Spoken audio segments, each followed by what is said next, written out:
कसे आहात सर्वजण? मजेत ना? मजेतच असायला हवं. मी आपल्या सर्वांची लाडकी मैत्रीण माझ्या आजच्या नवीन ब्लॉगमध्ये आपल्या सर्वांचं मनापासून स्वागत करते. तर मी आज तुमच्याशी शेअर करणार आहे झटपट होणारी, क्विक अशी होणारी एक रेसिपी, ती म्हणजे मसाले भात. भरपूर भाज्या घालून मसाले भात कसा बनवायचा त्याची रेसिपी मी तुमच्यासोबत शेअर करणार आहे. त्यासाठी लागणारं साहित्य असं की इथे मी एक बटाटा आणि एक वांगं कापून पाण्यात घातलं आहे. पाण्यात घातलं की ते काळे पडत नाही म्हणून. त्यानंतर कोबी, डाळ आणि तांदूळ धुवून घेतलेत. एक वाटी डाळ आणि एक वाटी तांदूळ आणि पाव वाटी डाळ हे प्रमाण मी धुवून 5 ते 10 मिनटं असंच ठेवलं आहे. त्यानंतर जिरे, मोहरी, लाल तिखट, हळद, हा मॅगी मसाला आहे, गरम मसाला इथे आहे तोही घालणार आहे मी, हिंग, कढीपत्ता, कोथिंबीर आणि टमॅटो. चला तर मग चालू करूया रेसिपीला. सगळ्यात आधी मी इथं तेल तापत ठेवलेलं आहे. त्यामध्ये जिरे आणि मोहरी घालून घ्यायचे. जिरे मोहरी तडतडली की त्यामध्ये कढीपत्ता, हिंग आणि बाकीच्या सगळ्या भाज्या घालून फ्राय करून घ्यायचे. त्यासाठी आता भात बनवण्यासाठी आपल्याला जर हा भात, मसाले भात लवकर व्हावा असं वाटत असेल तर मी इथे गरम पाणी करून घेतलेलं आहे. जसं की मी काल तुम्हाला सांगितलं की आधी आपण गरम पाणी रेडी करून घ्यायचं, म्हणजे आपली कुठलीही रेसिपी असेल तर ती पटकन क्विक होते. जिरे मोहरी चांगलं तडतडेपर्यंत, हे बघा मी तुम्हाला परत एकदा दाखवते की मी काय काय घालणार आहे यामध्ये. मुलं भात किंवा भाजी खायला खूप कंटाळा करत असतील. सहसा भात खायला नाही कंटाळा करत, परंतु जर भाज्या खायला कंटाळा करत असतील तर मुलांसाठी ही एकदम झटासाची रेसिपी आहे. बोटं चाटत खातील लहान मुलं हा भात. तर जिरे आणि मोहरी चांगलं तडतडल्यावरती त्यात मी घालते कढीपत्ता, चिमूटभर हिंग, हळद आणि आता यात घालून घेते मी टमॅटो.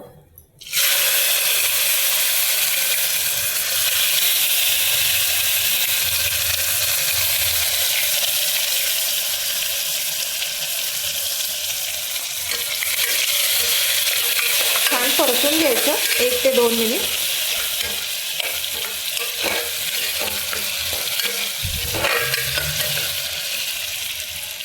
टमॅटो छान परतून झाला की आपण त्यात घालणार आहोत बटाटे आणि चिरलेला बटाटा आणि वांग.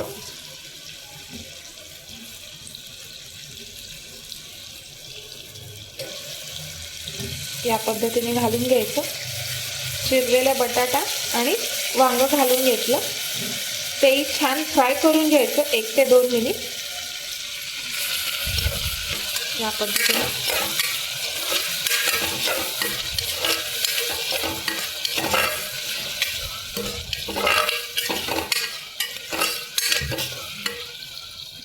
एक ते 2 मिनिट छान परतून घेतलं की त्यात आपण घालणार आहोत चिरलेला कोबी.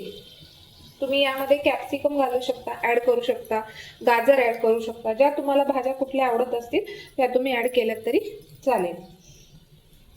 कोबी घातल्यावर परत एकदा छान असं व्यवस्थित परतून घ्यायचं याला.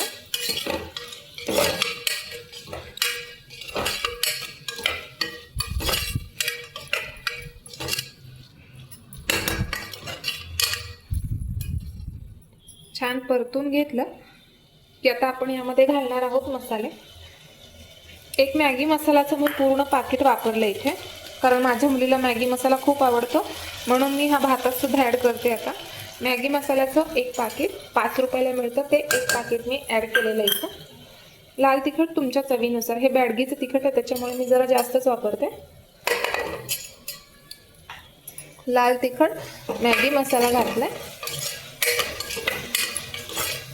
आता यामध्ये घालणार आहोत आपण गरम मसाला.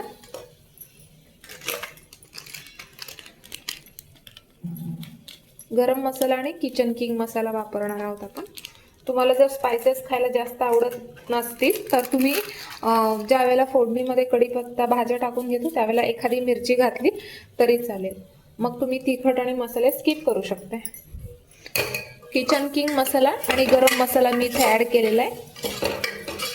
त्या पद्धतीनं छान परत एकदा परतून घ्यायचं. आणि आता यामध्ये घालूया चवीपुरतं मीठ.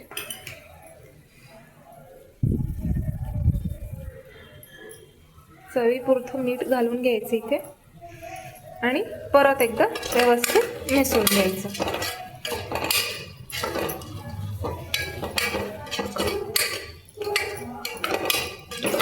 व्यवस्थित परतून घ्यायचं.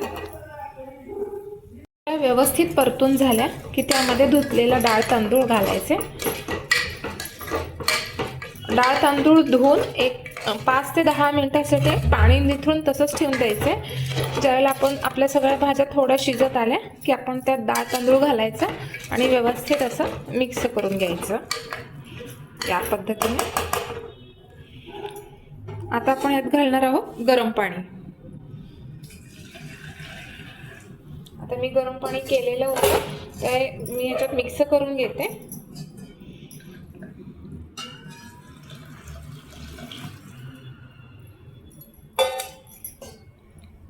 अगदी जर तुम्हाला भात एकदम मऊ हवा असेल तर तुम्ही पाण्याची क्वांटिटी थोडी वाढवायची. जर तुम्हाला मोकळा भात हवा असेल तर तुम्ही कमी पाणी वापरलं तरी चालेल. तर मला आता जास्त थोडासा लपलपीत भात खायला आवडतो म्हणून मी पाण्याची क्वांटिटी थोडीशी वाढवलेली आहे. या एका वाटीने मी 2 ते 2.5 ते 3 वाट्या पाणी वापरलेलं आहे. आता त्यानंतर वरून गार्निशिंगसाठी कोथिंबीर घालायची थोडीशी. गार्निशिंगसाठी थोडीशी कोथिंबीर घालायची आणि व्यवस्थित ढवळून घ्यायचं आहे. आता आपण ह्याला झाकण लावून याच्या 2 ते 3 शिट्ट्या काढून घ्यायच्यात. मीडियम आचेवरती, मीडियम फ्लेमवरती 2 ते 3 शिट्ट्या आपण करून घ्यायच्यात. 2 शिट्ट्या झाल्यानंतर आपला भात, मसाले भात असा रेडी आहे. हा तुम्ही पावसाळ्याच्या दिवसात एन्जॉय करू शकता, कधीही एन्जॉय करू शकता. झटपट होणारी अशी रेसिपी आहे.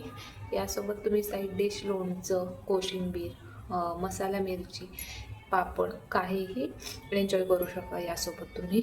तर तुम्हाला आजची माझी रेसिपी कशी वाटली हे नक्की मला कमेंट बॉक्समध्ये कमेंट करून सांगायला विसरू नका.